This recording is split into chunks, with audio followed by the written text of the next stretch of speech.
La tonalité rythmique, c'est la 6e tonalité de l'onde enchantée. La question qu'elle vient nous poser, c'est comment je m'organise pour m'équilibrer? Le glyphe, l'archétype qui vient répondre aujourd'hui, c'est le guerrier jaune. Alors je rappelle que les tonalités 1 magnétique, 6 rythmique et 11 spectrales, les glyphes sont guidés par eux-mêmes. Donc aujourd'hui, nous sommes guerrier jaune rythmique, guidés par le guerrier jaune.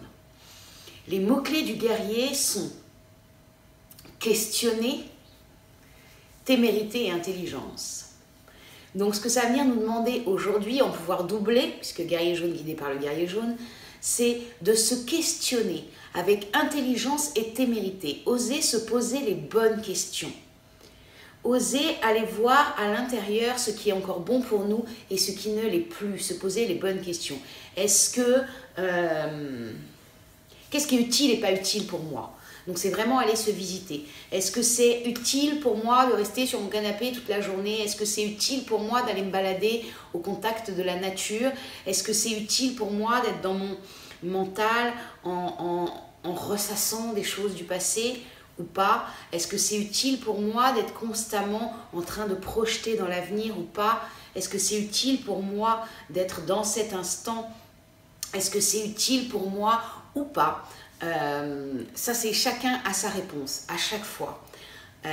Et puis, le guerrier, il vient aussi nous dire, regarde comment tu fonctionnes, regarde tous les endroits où tu réagis. Où tu réagis parce que ces réponses, tu les connais. Face à une situation, on a tous la même tendance qui est d'avoir la même réaction. C'est biochimique, c'est-à-dire que notre cerveau, quand il est face à une situation, il va chercher comment j'ai réagi la dernière fois et qu'est-ce qui m'a servi. Il prend l'information et on le fait. Le guerrier va se poser la question, est-ce que ma façon de réagir est vraiment la bonne façon? Est-ce que c'est vraiment celle-ci qui me sert le plus ou est-ce que je peux faire autrement?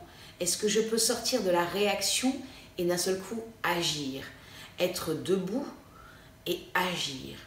Depuis qui je suis vraiment? Ça, c'est la question que le guerrier va venir se poser dans cette onde enchantée du singe bleu. Et toujours, bien sûr, ça avec beaucoup d'humour et beaucoup de légèreté, parce qu'on est dans cette onde enchantée du singe bleu qui vient nous dire hey, les choses sont pas si sérieuses, on y va tranquille, on y va avec légèreté, on y va avec beaucoup d'humour et beaucoup d'amour. Donc c'est ça. Et puis le guerrier, il vient nous rappeler, rappelle-toi que les guerres, quelles qu'elles soient, elles se passent à l'intérieur et non pas à l'extérieur. C'est une bonne journée aussi pour regarder dans quelle relation je suis en guerre, dans quelle situation je suis en guerre, et se rappeler, c'est à l'intérieur de moi. Si je règle mes guerres intérieures, celles de l'extérieur vont se régler d'elles-mêmes. Donc c'est une bonne journée pour aller voir où est-ce que je suis en guerre à l'intérieur, où est-ce que ça frictionne, où est-ce que c'est difficile. Et le fait de régler ces guerres vont permettre de me mettre en équilibre. Ça va organiser mon équilibre. Alors jouons à ce guerrier pacifique. Pour ceux qui ne l'ont pas vu ou pas lu, je vous invite à aller lire Le guerrier pacifique, qui est un livre. Alors là, pour le coup, il vous raconte tout sur... si vous voulez connaître vraiment le glyphe du guerrier jaune chez les Mayas, lisez ce livre, regardez ce film, parce que dedans, vous avez toutes les indications qu'il faut pour vous montrer. Voilà, c'est ça, l'archétype du guerrier chez les Mayas. Voilà, je vous souhaite à tous une belle journée. À bientôt.